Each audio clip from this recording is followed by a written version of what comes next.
اعوذ باللہ من الشیطان الرجیم۔ پناہ مانگتا ہوں میں اللہ کی شیطان مردود سے۔ بسم اللہ الرحمن الرحیم۔ شروع اللہ کے نام سے جو بڑا مہربان نہایت رحم والا ہے۔ باٹم لائن کے ناظرین اکرام، السلام علیکم۔ محترم ناظرین، ہم اپنی آج کی ویڈیو میں ناظرین کسی شاعر نے کیا خوب لکھا ہے۔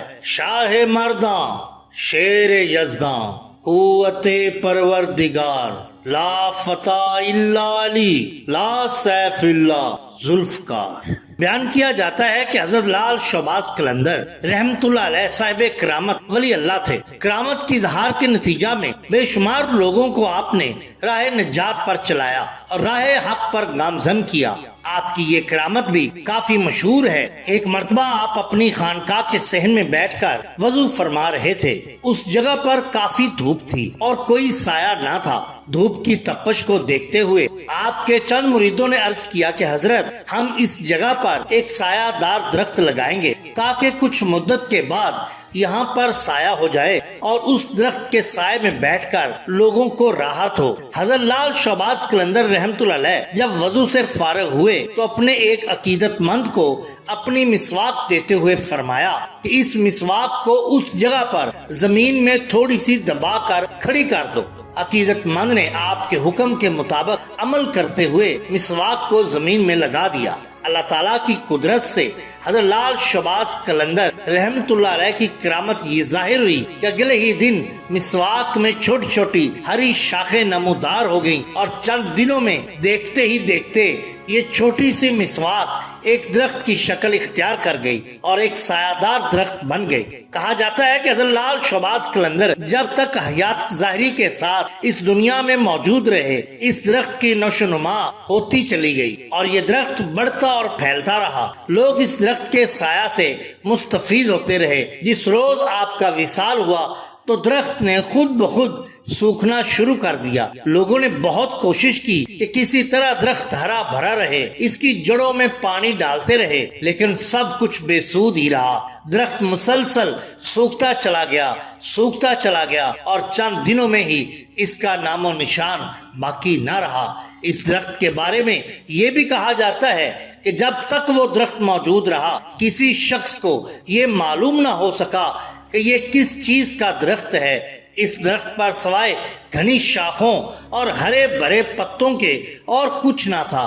نہ اس درخت پر پھل لگتے تھے، نہ پھول، نہ ہی اس پر کبھی کوئی پرندہ بیٹھتا تھا اور نہ ہی اس کو کبھی پانی کی حاجت محسوس ہوئی۔ کچھ لوگ ولی اللہ کی کرامتوں پر اعتراض کرتے ہیں۔ یاد رہے کہ اللہ تعالیٰ کے ولیوں سے کرامتوں کا ظہور ہمیشہ سے ہوتا رہا ہے۔ جس طرح اللہ تعالیٰ کے نبیوں سے اللہ تعالیٰ کے حکم سے معجزے کا ظہور ہوتا ہے، اسی طرح اللہ تعالیٰ جب چاہتا ہے اپنے مقبول اور محبوب بندوں کے ذریعے کرامتوں کا ظہور فرماتا ہے۔ کسی کرامت کا دکھانا اولیاء کے اختیار میں نہیں ہوتا، بلکہ یہ اللہ تعالیٰ کے اختیار میں ہوتا ہے۔ جب وہ اپنے کسی پسندیدہ کام کے سلسلہ میں کسی ولی کی مدد فرمانا چاہتا ہے تو اس کی درخواست پر یا بعض اوقات بلا درخواست بھی کرامت ظاہر فرما دیتا ہے، اور اس طرح اللہ سے بھاگنے والے بندے ایک ولی کی کرامت کو دیکھ کر اللہ تعالیٰ کے سچا ہونے کا یقین کر لیتے ہیں۔ ناظرین اکرام، یہ شان ہوتی ہے اولیاء اللہ کی۔ ناظرین، مشہور واقعہ ہے جس کے متعلق غور کیا جائے تو حضرت لال شہباز قلندر کی عظمت اور روحانیت میں ان کی شان نمایاں نظر آتی ہے۔ آپ کی درگاہ عالیہ کے موجودہ سجادہ نشین سے پہلے جو سجادہ نشین تھے ان کا انتقال ہو گیا۔ اب نئے جانشین کا انتخاب پیش نظر تھا۔ اس انتخاب میں 3 افراد امیدوار تھے۔ تینوں کو روحانیت میں بڑی دستگاہ حاصل تھی۔ ہر ایک کے ماننے والے بے شمار تھے اور تینوں کو یک وقت منتخب کرنا بھی بہت مشکل تھا۔ تاہم یہ بات بعید از قیاس نہ تھی کہ اس انتخاب کے نتائج باعث تنازع بنتے۔ تینوں امیدواروں کو انتخاب سے چند روز پہلے ایک رات ایک جیسا ہی خواب آیا، جس میں اللہ تعالیٰ نے حکم دیا کہ اس درگاہ عالیہ کا سجادہ نشین تم تینوں میں سے کوئی بھی نہ ہوگا، بلکہ اس کے لیے کسی اور کو منتخب کیا گیا ہے۔ تینوں حضرات خواب دیکھنے کے بعد خاموش رہے اور اپنے خواب کو ایک دوسرے کے سامنے بیان کرنے سے گریز کیا۔ اللہ تعالیٰ نے دوسرے روز دوبارہ تینوں کو وہی خواب دکھایا اور اس میں اس شخص کا پتہ بھی بتایا، مگر ان تینوں نے پھر بھی خاموشی اختیار کی۔ تیسرے روز اللہ تعالیٰ نے ایک مرتبہ پھر خواب میں حکم دیا کہ تم تینوں میرے حکم کی تعمیل کیوں نہیں کرتے؟ جاؤ اور اس شخص کو ڈھونڈ کر لاؤ جس کو ہم نے حضرت شہباز قلندر کی مجاوری کے لیے منتخب کیا ہے۔ اب تو تینوں امیدواروں نے ایک دوسرے کو اپنے خواب جو تواتر سے انہیں آئے تھے سنانے لگے اور اس شخص کا پتہ بھی بتایا جس کے متعلق حکم ربی ہے۔ وہ خوش نصیب شخص جن پر خدا کی عنایات بے پایا ہوئی تھی پشاور کے کسی ہسپتال میں ڈاکٹر تھے اور ماہر امراض چشم تھے، یعنی آنکھوں کے ڈاکٹر تھے۔ بظاہر ایک ڈاکٹر کا سجادہ نشینی کے ساتھ کوئی تعلق نظر نہیں آتا، لیکن پھر بھی حکم عزیزی وہ تینوں صاحبان جو خود سجادہ نشینی کے امیدوار تھے اللہ کے منتخب کردہ سجادہ نشین کو لینے کے لیے چل پڑے۔ پشاور پہنچ کر وہ ان ڈاکٹر صاحب سے ملے جن کے متعلق اللہ تعالیٰ نے حکم دیا۔ ان کا نام ڈاکٹر عارف تھا۔ جب ڈاکٹر صاحب نے ان تینوں سے سجادہ نشینی کے بارے میں سنا تو کہا، بھائی لوگوں، میرا اور جانشینی کا کیا واسطہ؟ میں ڈاکٹر ہوں، میرا کام تو مریضوں کا علاج کرنا ہے، میں تم لوگوں کے ساتھ کبھی نہ جاؤں گا۔ ان تینوں اشخاص نے یک زبان ہو کر کہا، ڈاکٹر صاحب، ہم خدا کے حکم سے آپ کے پاس آئے ہیں اور انشاءاللہ تعالی آپ کو لے کر ہی جائیں گے۔ اس پر ڈاکٹر صاحب نے جواب دیا، دیکھو،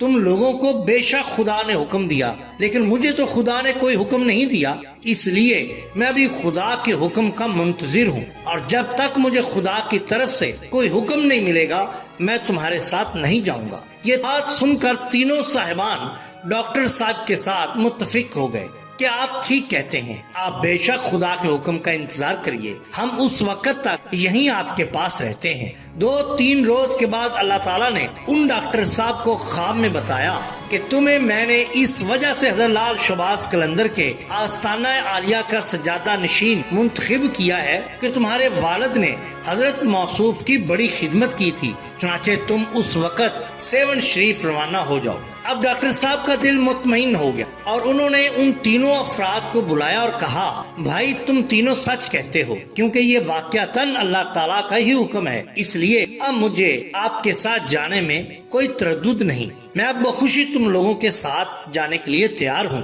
ڈاکٹر صاحب نے جا کر سجادہ نشینی کی سیٹ سنبھال لی اور آج بھی وہی درگاہ مقدسہ کے سجادہ نشین ہیں۔ ان فرائض کے علاوہ وہ لوگوں کی آنکھوں کا مفت علاج بھی کرتے ہیں۔ اس بات سے پتہ چلتا ہے کہ جن لوگوں نے خدا کو حاصل کرنے کے لیے لوہے کے چنے چبائے ہوں، اللہ تعالیٰ ان کی شب بیداریوں اور گریہ زاریوں کو ضائع نہیں کرتا اور ان کو دنیا میں بھی بھلائی عطا فرماتا ہے اور آخرت میں بھی۔ ناظرین اکرام، خدا کی تلاش کی راہ میں جو نکلتا ہے اسے سالک کہتے ہیں، اور جب سالک اپنے مقصد میں کامیاب و کامران ہو جاتا ہے تو اس کی صرف قلندر کہلاتی ہے۔ قلندر کا ذکر برحق ہے اور اس کی کل کائنات کا محور ذات حق ہے۔ قلندر خود کو بھول کر صرف خالق حقیقی کا ہو جاتا ہے، دنیا کو ترک کر دیتا ہے اور نفسیاتی لذتوں سے پاک ہو جاتا ہے۔ قلندر چونکہ خود کو دنیاوی خواہشات سے دور رکھتا ہے اس لیے مجرد ہوتا ہے، اور قلندر کا نفس معبود کے تابع ہوتا ہے، پس خود کو نظر انداز کر دینا، خاص رب العزت کا ہو جانا ہی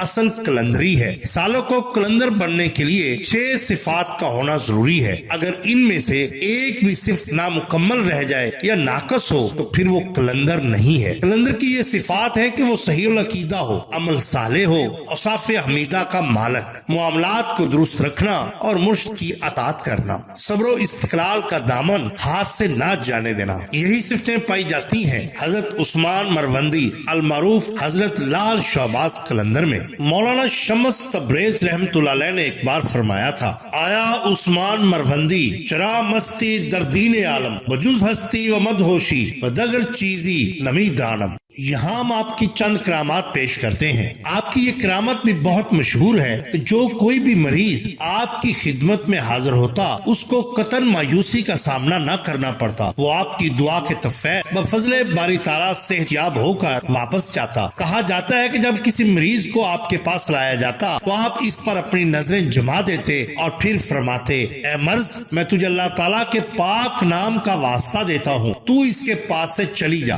آپ جب یہ کہتے دیکھتے تو فوراً ہی مریض میں تندرستی کے آثار ظاہر ہونا شروع ہو جاتے اور مریض افاقہ محسوس کرنے لگتا۔ اس کے بعد لال شہباز قلندر رحمت اللہ علیہ قرآن حکیم کی چند آیات مبارکہ تلاوت فرماتے اور پانی پر دم کر کے فرماتے کہ یہ پانی مریض کو پلاؤ اور مریض کی آنکھوں پر لگاؤ۔ مریض کے لواحقین آپ کی نصیحت کے مطابق عمل کرتے، اس طرح مریض صحت یاب ہو جاتا۔ حضرت لال شہباز قلندر رحمت اللہ علیہ کی خدمت اقدس میں انسانوں کے علاوہ پرندے بھی حاضری دیا کرتے اور آپ کے مہمان ہوا کرتے۔ آپ کی خانقاہ عالیہ کے ساتھ ہی ایک ٹوٹی دیوار ہے جس پر صبح شام ہزاروں پرندے دور دراز سے آ کر آپ کے پاس بیٹھ جاتے۔ ہر پرندہ اپنی اپنی زبان میں حمد باری تعالیٰ کرتا۔ حضرت لال شہباز قلندر ان کی خوراک کا خاص انتظام بھی کرتے، صبح شام ان کو دانا ڈالتے۔ اس دوران بہت سے پرندے ادھر ادھر اڑ جاتے اور بعض آپ کے پاس آ کر بیٹھ جاتے، بلکہ بعض تو آپ کے جسم مبارک پر بھی بیٹھ جایا کرتے تھے۔ ساری زندگی پرندوں کی یہ مہمان نوازی آپ کا معمول رہی اور اس میں کسی قسم کا کوئی فرق نہ آیا۔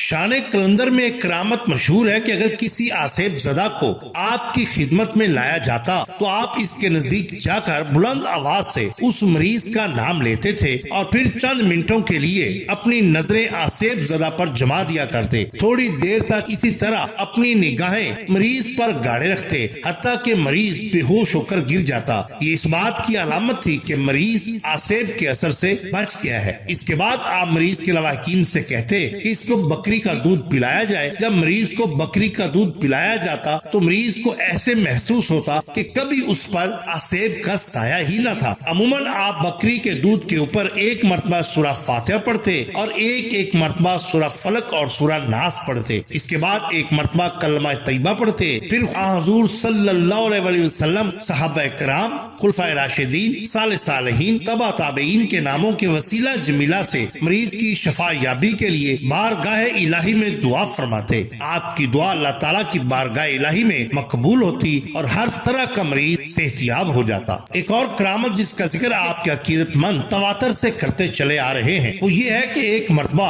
حضرت لال شہباز قلندر رحمت اللہ علیہ روٹی پکا رہے تھے کہ اسی اثنا میں شہر کا قاضی ادھر سے گزرا۔ اس نے جب آپ کو روٹی پکاتے ہوئے دیکھا تو کہنے لگا یہ رمضان المبارک کا مہینہ ہے اور آپ روٹی پکا رہے ہیں۔ آپ نے قاضی کی بات سنی، اسی وقت روٹی کو آگ میں دبا دیا اور خود اپنا چہرہ مبارک چادر سے ڈھانپ لیا، مراقبے میں بیٹھ گئے۔ جب رمضان المبارک کا سارا مہینہ گزر گیا اور عید الفطر کا روز آ گیا تو قاضی ایک مرتبہ پھر اسی راستے سے گزرا۔ اس نے آپ کو اسی طرح اسی حالت میں دیکھا تو کہنے لگا یا حضرت رمضان المبارک کا مہینہ تو اب ختم ہو چکا ہے۔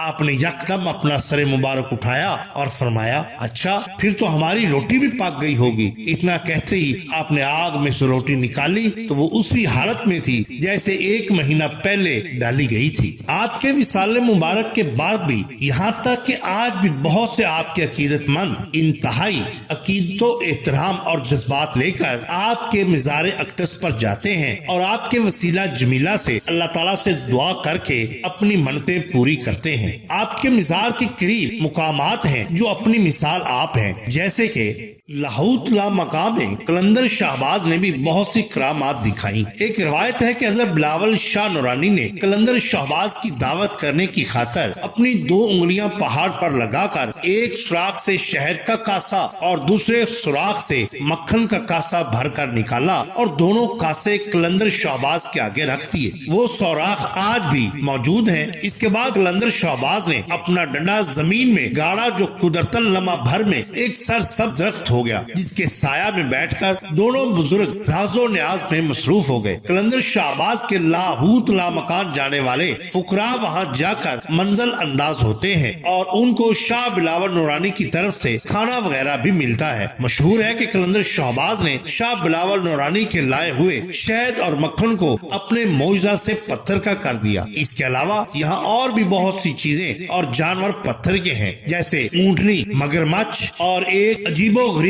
کچھوا جس کے چاروں طرف سے پانی بہتا ہے۔ قلندر شہباز نے لاہوت لا مکان سے حضرت علی رضی اللہ تعالیٰ عنہ کے تمبو میں بھی، جو مولا کا تمبو کے نام سے مشہور ہے، کئی چلے اور مکاشفات کیے۔ وہاں ان کی کرامت سے ایک آب شیریں کا چشمہ پیدا ہو گیا جو آج بھی موجود ہے۔ ناظرین کرام، یہ شان ہوتی ہے اولیاء اللہ۔ ناظرین کرام، اللہ تعالیٰ کے فضل و کرم سے اور بوسیلہ سرور کونین محمد الرسول اللہ صلی اللہ علیہ وآلہ وسلم، صحابہ کرام، تبع تابعین اور اولیاء عظام کے، میں نے اپنی مدد آپ کے تحت آنکھوں کے لیے فری ہسپتال کا قیام کیا ہے، جہاں پر غریب اور نادار لوگوں کا مفت علاج معالجہ کیا جائے گا۔ ناظرین کرام، یہ ایک بہت بڑا پروجیکٹ ہے جس میں میں اکیلا کچھ نہیں کر سکتا۔ امید ہے کہ آپ اس کار خیر میں میرا ساتھ دیں گے۔ ہمارا مقصد صرف ایک ہی ہے کہ چراغ روشن رہنے چاہیے۔ اگر آپ ہماری مدد کرنا چاہیں تو درج ذیل طریقہ اختیار کر کے آپ ہماری مدد کر سکتے ہیں۔ آپ کا بہت شکریہ۔